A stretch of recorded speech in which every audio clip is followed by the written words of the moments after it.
Muy bien, la proyección, ojo, para el primer trimestre que ha hecho el Ministerio de Economía y Finanzas es 3%, ojo, 3%. 3,9% es lo que se tenía, digamos, previsto para el año 2023. Para muchos es, digamos, en cierto modo optimista, pero vamos a hablar de este tema con Alonso Segura, exministro de Economía y Finanzas. Señor Segura, ¿cómo está? Bienvenido. Buenas tardes, Valeria. Muchas gracias por la llamada. Muy bien, en principio, señor Segura, ¿cuál es su balance de estas propuestas que ha lanzado, ha anunciado el día de hoy el Ministerio de Economía y Finanzas? Bueno, a propósito de esta crisis que ha golpeado muchísimo, bueno, ha cobrado vidas de muchos peruanos en las últimas semanas, pero también ha afectado económicamente a algunas regiones de nuestro país. Sí, mira, yo creo que en el balance es positivo. Son dos grupos, digamos, de medidas. Unas que fueron parte digamos, de las medidas anunciadas y elaboradas durante la gestión del exministro Burneo, que estaban en el Congreso para aprobación y anoche en el Pleno se aprobaron varias de ellas. Y el segundo grupo es el que han anunciado hoy día en la mañana, que es el programa Pompunche Perú, o algo por el estilo, ¿no? En general te diría, son medidas razonables, podemos escapar en alguna por ahí, pero son medidas razonables, algunas por el lado tributario, de extensión de algunas exoneraciones importantes en ciertos sectores que eran necesarias, o algunas modificaciones, correcciones de algunos errores del pasado, ¿no? Hay medidas de gasto orientados a gasto social, algunas medidas de gasto sectorial, pero que son en general medidas transitorias, que es la manera de lidiar con una situación de debilitamiento transitorio de la economía, y hay algunas otras medidas que dan más por impulso a proyectos de infraestructura, etcétera, ¿no? Y también hay otras que entiendo están trabajando más sectoriales, de corte más regulatorio, de estrave, de levantamiento de barreras y cosas por el estilo, que creo que es la manera de enfocarse en este momento, ¿no? Al final, hay en cifras, se están hablando de más de 5.000 millones de soles. Sí. Vamos a ver si se pueden gastar.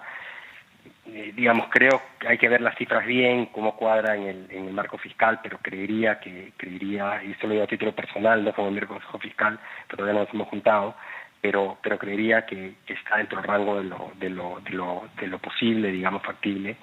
Y lo otro es cómo recuperar la confianza de la inversión empresarial, etcétera, ¿no?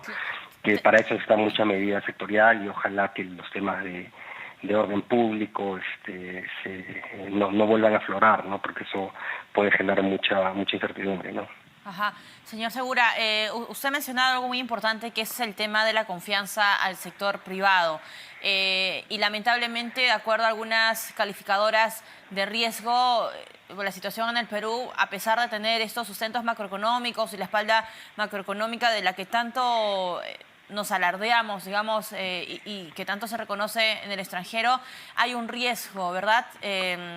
Las calificadoras de riesgo, justamente regresaba a este punto inicial, están analizando la situación y ven con cierta preocupación lo que está ocurriendo en nuestro país. ¿Qué cosa debería hacer el ministro de Economía y Finanzas, el señor Contreras, para justamente brindar cierta certidumbre, cierto panorama de seguridad al sector privado, pero además justamente a estas calificadoras de riesgo?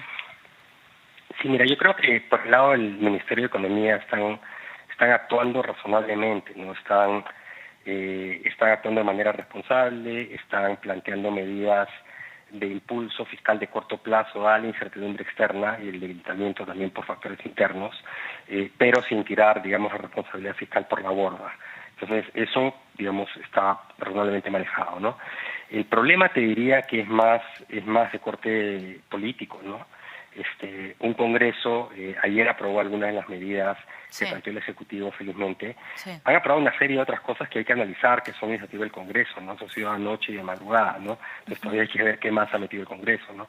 Pero digamos, el Congreso no se ha venido comportando de la manera más responsable, ciertamente ha sido todo lo contrario, año y medio, y ciertamente en un país que ha tenido en los últimos 6 años y medio, 6 presidentes, creo, ya perdí la cuenta, obviamente eso genera incertidumbre y se viene una nueva elección, ¿no? Dicho esto, frente al escenario, 3 años y medio más de Castillo, lo que se ve hacia adelante es por lo menos una luz de esperanza, ¿no? tras el intento de golpe de Estado, Sí. un cambio constitucional de gobierno permite replantear cosas, ¿no?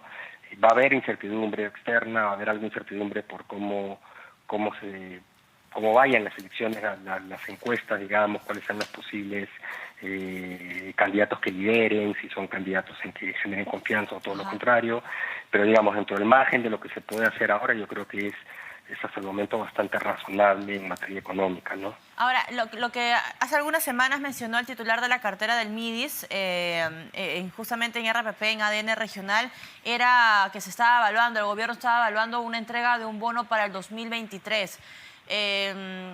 Esto, digamos, tal cual no está incluido en el plan Compunche. El ministro se refería a una especie de subvención excepcional, pero aquellas personas que estaban en los programas sociales como Pensión 65, Juntos Contigo. ¿Se debería pensar, señor Segura, en una entrega de bono, de un apoyo económico para aquellas personas que no están dentro de esos programas sociales, que viven en situación de vulnerabilidad? ¿O es que todavía el espacio fiscal no nos está dando para tanto? Yo creo que más que necesariamente el espacio fiscal es si se justifica, ¿no?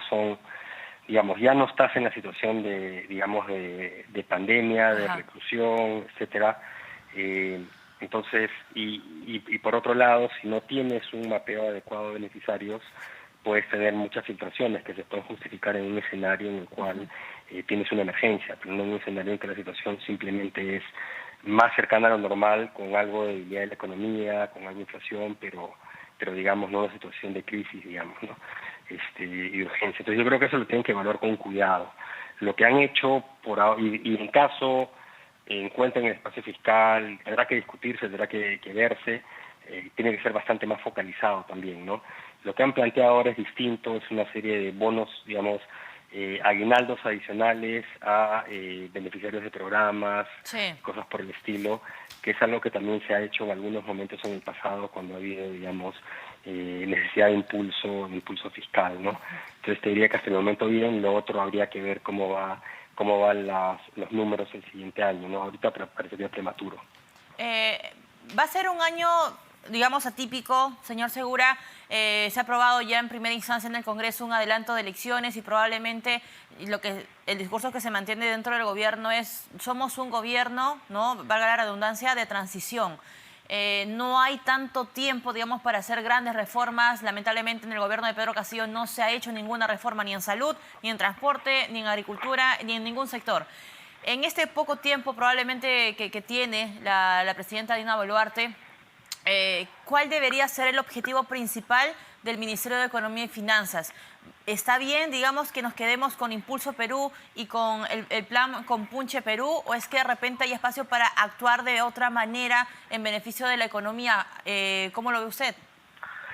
Mira, no es solamente que no haya habido reformas durante la gestión Castillo, ha habido mucha contrarreforma, ¿de acuerdo?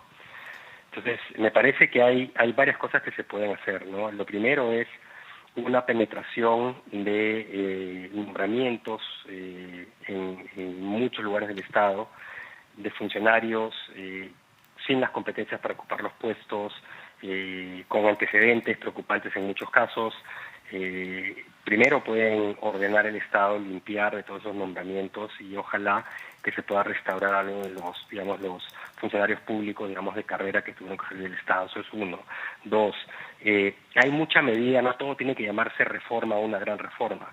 Hay mucha medida, algo de eso hay en Impulso Perú y en Compunche Perú o Compunche Perú, algunas medidas sectoriales que de repente no son muy visibles para el común de la ciudadanía, pasan un poquito debajo del radar, pero que son muy importantes para ciertas actividades, ciertos sectores. Por ejemplo, corrección, ampliación de la exoneración para el sector de agricultura y la incorporación de temas de congelados que había sido una omisión en la norma previa y que te impide poder exportar. Entonces, genera un sobrecosto la exportación de terminar de exportar un impuesto, básicamente, ¿no? Entonces, por ejemplo, eso es súper importante para un sector. De repente, el común de la ciudadanía no lo percibe así, pero es fundamental para ese sector. Entonces, siempre va a haber medidas de ese tipo que te van a permitir identificar dónde hay trabas, barreras, etcétera, y que te permiten desmontarlas. Hay otras que son transversales, evidentemente, que tienen mucho mayor visibilidad, que son más difíciles, ¿no? Por ejemplo, las normas, los decretos supremos en materia laboral que sacó la gestión Castillo, Claro. en tercerización, de relaciones colectivas del trabajo, que son terribles, ¿no? Señor Segura, vamos a ver si tienen la voluntad y la fuerza como para poder corregirlas, digamos. Pregunta que se le había hecho al ministro de Economía y Finanzas. ¿Cómo va a ir la inversión pública el 2023, teniendo en cuenta que son nuevos rostros, todavía hay cierta lentitud en temas de la ejecución presupuestal? ¿Cuáles son los retos pendientes ahí, señor Segura? Sí, mira, como bien dices, siempre el primer año de gestión de gobiernos nacionales, la ejecución de la inversión pública de estas autoridades tiende a ser baja. En el programa Compunche Perú, me parece, o ya no sé si en uno de los dos, la verdad que ya no sé cuál de los dos, pero están yendo por el lado por donde puedes ir, ¿no? Por un lado, mayor acompañamiento más cercano a las nuevas autoridades para que puedan, capacitarse más rápido y puedan ejecutar más rápido también, para que la curva de aprendizaje sea más veloz, ¿no? Eso por un lado, y por otro lado hay una identificación, eso es algo que también típicamente se ha hecho en el pasado, identificación de proyectos a nivel de esas autoridades y los gobiernos nacionales que son de rápida ejecución y que pueden tener capacidad de aceleración porque ya están en ejecución y les pones más presupuesto, por ejemplo, claro. ¿De acuerdo? Entonces, el enfoque es el correcto, se ha hecho antes, entonces acá no tienes que reinventar, nada, ¿no? Pero lo han enfocado por ahí y es lo sensato. Ahora, mucho de esto es gestión pública, ¿de acuerdo?